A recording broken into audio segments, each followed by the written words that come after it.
Que la gracia y el amor de Dios esté en cada uno de nosotros. Dios me los bendiga, mis amados hermanos. Qué bueno que tienen la oportunidad de estar conectados, de estar viendo, estar escuchando este mensaje y que Dios nos siga iluminando a todos. El día de hoy vamos a hablar de cambios, pero no precisamente de ciertos cambios que nosotros queremos hacer, sino cómo Dios nos cambia la vida a nosotros. Independientemente de que uno hace planes, hace proyectos y se da cuenta que necesita hacer algunas modificaciones en su vida. También es cierto que Dios tiene planes para usted, para mí, para todos. Y si dejamos que esos planes se lleven a cabo, se concreten, entonces nos vamos a dar cuenta que gran parte del plan de Dios era precisamente cambiarnos, para mejorarnos, evidentemente. Transmitiendo desde Oregon y para todo el mundo, Eduardo Gándara, y esperando que se encuentren todos con bien. El mensaje de hoy lo hemos titulado de esta manera: Cristo nos cambia la vida. Y no solamente es una frase popular y común, sino es un hecho. Y nos la ha cambiado a muchísimas personas. No ha sido fácil para algunos, de hecho, por el estilo de vida que llevaban algunas personas, tan rústico, tan aguerrido, tan difícil, pues tal vez fue más difícil, pero de todas maneras, se logró ese cambio. Cuando pensamos acerca de una persona que ha vivido de una manera no tan fácil, sino de una manera tosca, de una manera aguerrida, ruda, ¿qué se nos viene a la mente? ¿En qué tipo de personas pensamos? ¿En qué grupo de personas vemos tal vez un estilo de vida difícil? Bueno, pues trabajando en el campo, por ejemplo, algunas personas me han dicho, no, pues es que la vida ahí es difícil, no solamente por el tipo de trabajo, sino también por el ambiente. A veces las personas te tratan mal, algunos tienen celos, envidias y quieren abusar, sobre todo con los que van llegando, sobre todo con los nuevos. Pero esto no solamente ahí, yo creo que lo vemos en gran parte de algunos trabajos.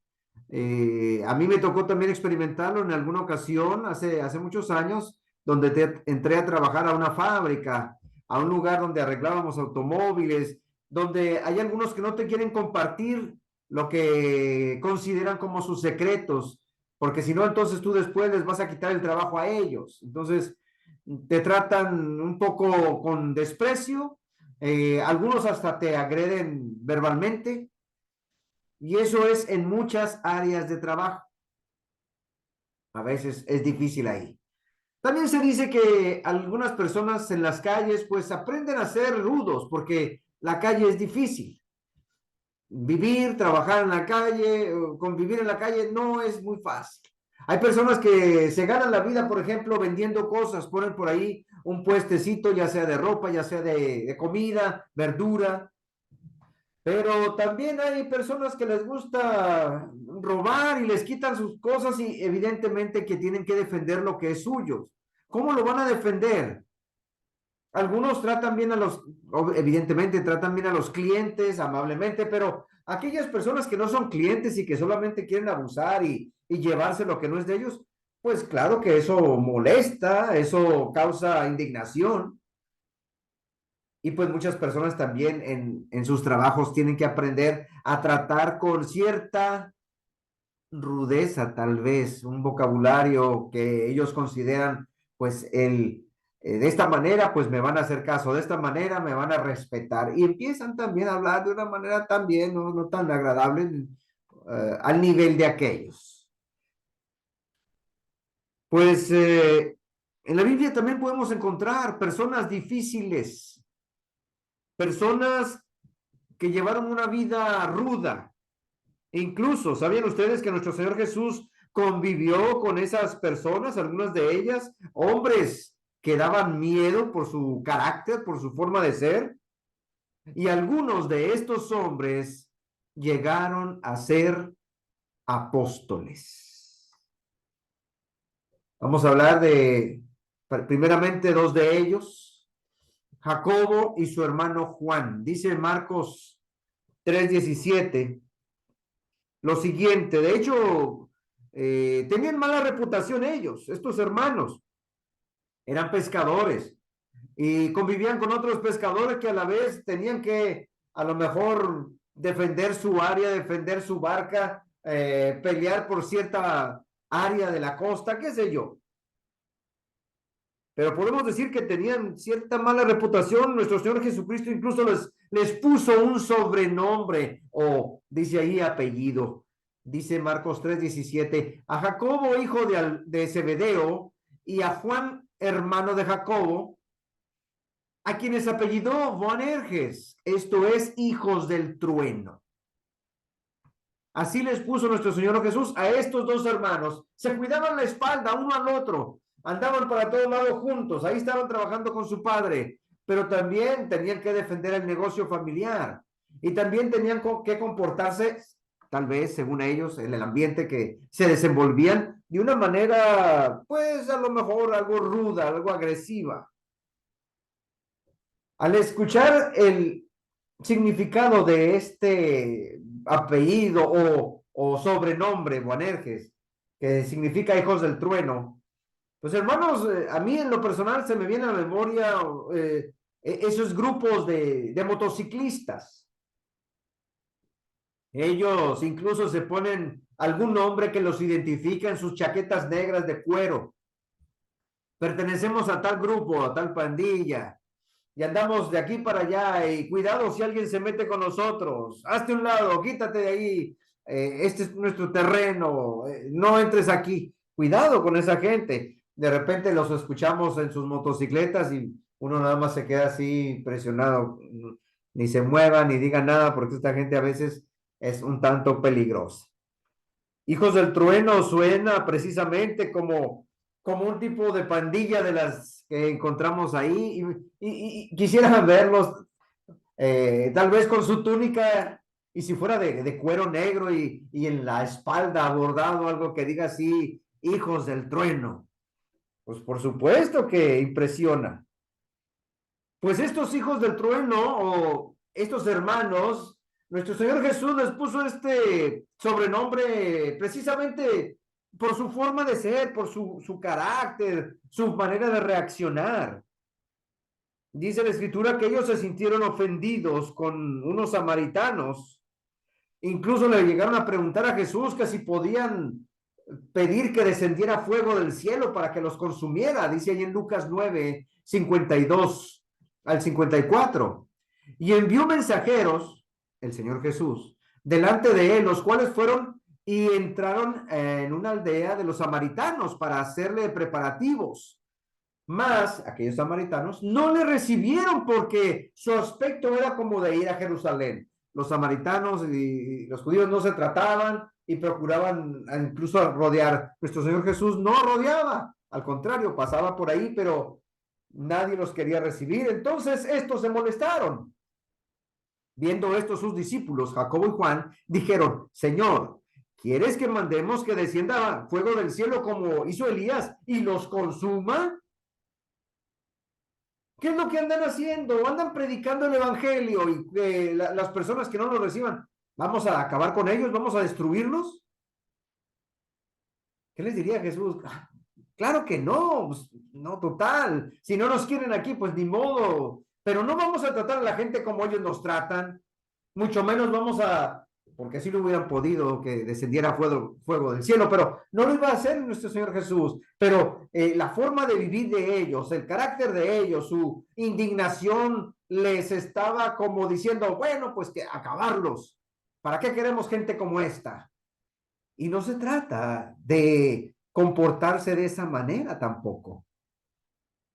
El mundo quedaría pues eh, con muy poca gente, porque si siempre uno va a pedir que caiga fuego del cielo, si alguien no me recibe, si alguien me enchueca la cara, si alguien me insulta, bueno, pues entonces, ¿a dónde vamos a parar?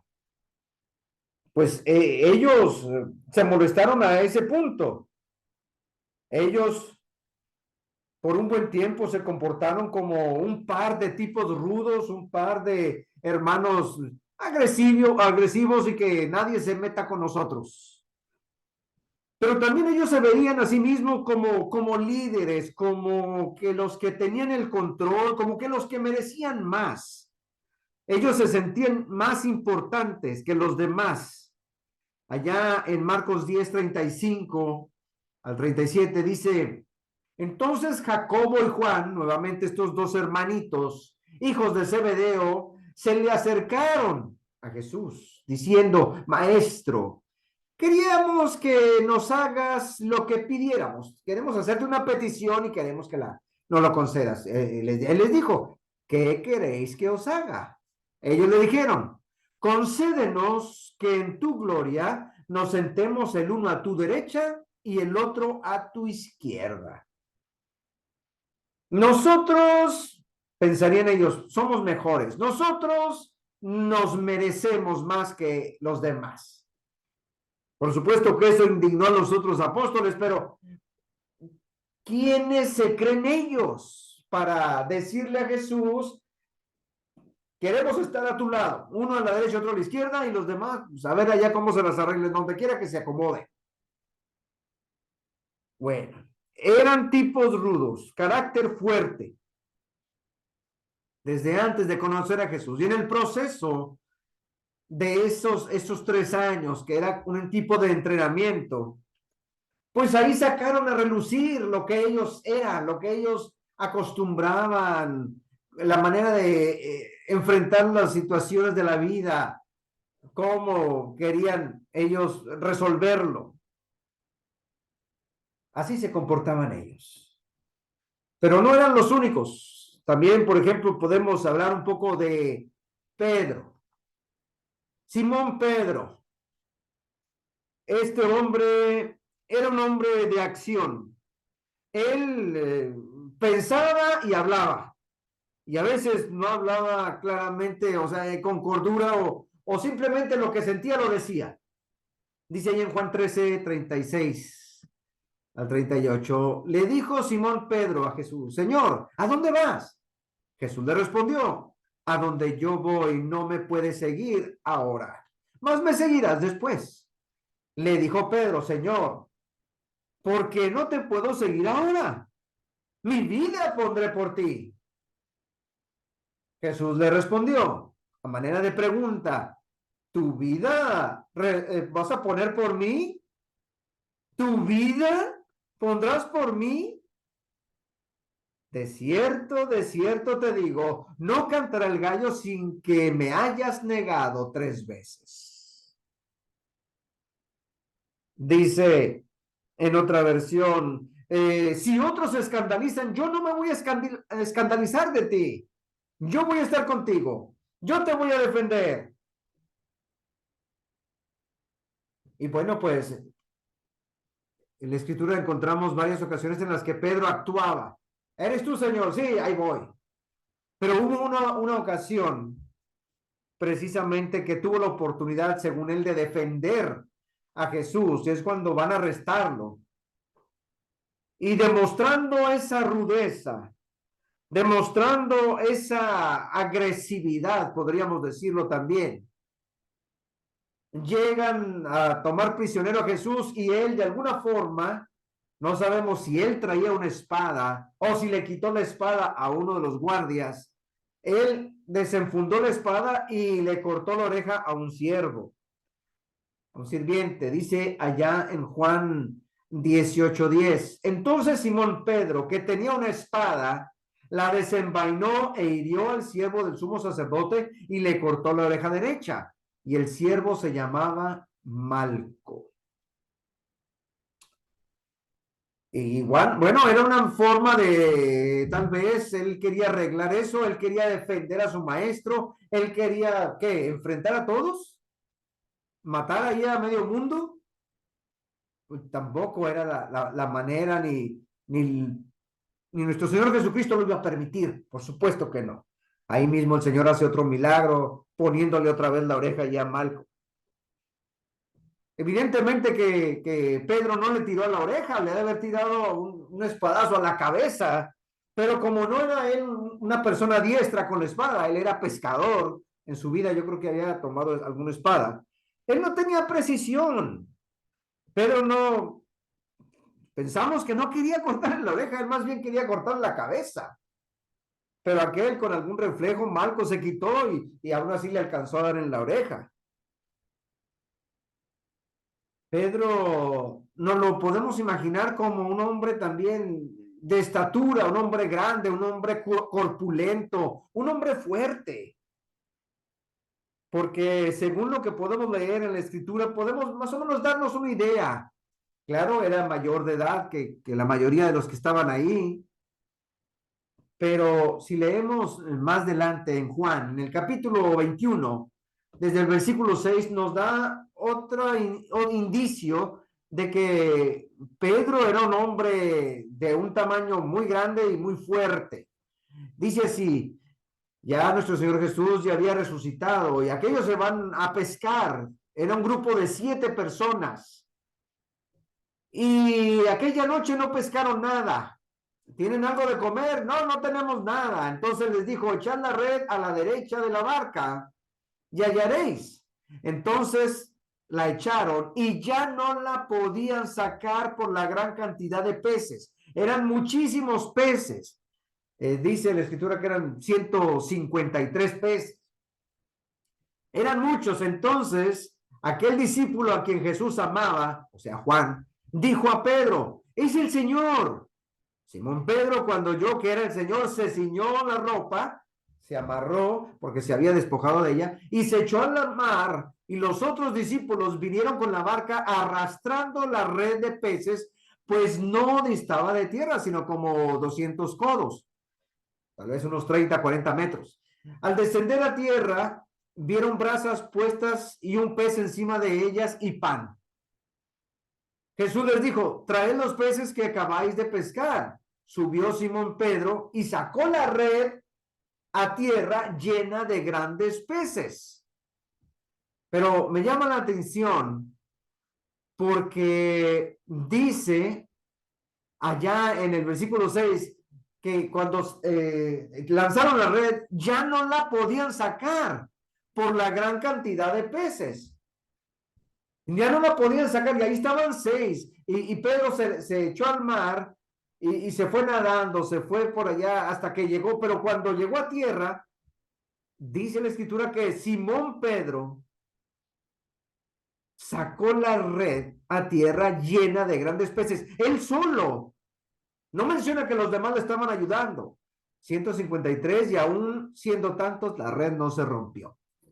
Era un hombre tal vez grande, era un hombre fuerte, era un hombre que impactaba, impresionaba por su tamaño.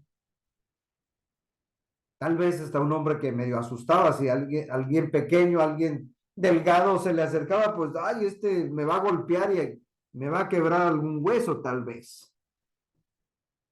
Dice por allá en la escritura en el libro de los Hechos, cierta ocasión,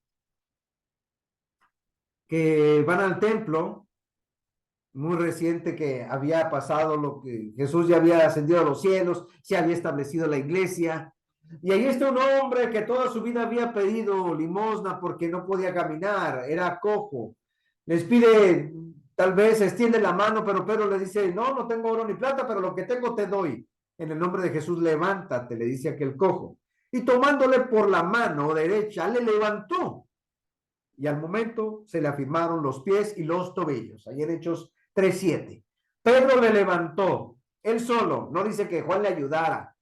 No, él lo levantó, lo utilizó, claro, de su fuerza, él solito, y lo levantó.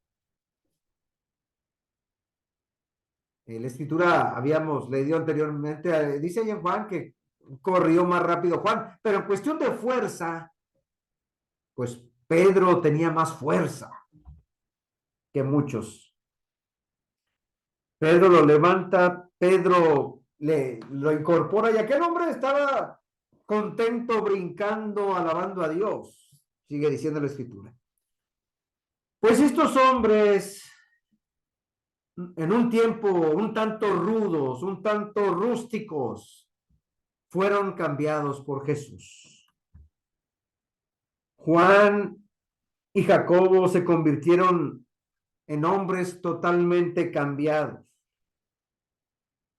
Por si acaso no lo sabían ustedes, pues el primero de los apóstoles que murió fue Jacobo. Por órdenes del rey Herodes fue muerto a espada, lo atravesaron. No sé si tal vez le habrán cortado la cabeza, pero dice que murió a espada Jacobo. El primer apóstol mártir. Esteban fue un diácono, fue el primer mártir cristiano, pero de los apóstoles, el primero que murió de una manera trágica por compartir el evangelio fue Jacobo. Y su hermano Juan, pudiéramos decir que fue el último que murió de todos. Allá se entiende que en la isla de Patmos. Pero los dos fueron transformados. Cristo les cambió la vida a los dos. A Juan se le llega a conocer como el apóstol del amor. Ahí cuando uno lee en las cartas de Juan, de la manera en la que escribe, habla mucho, mucho del amor. Él escribió 5 libros del Nuevo Testamento.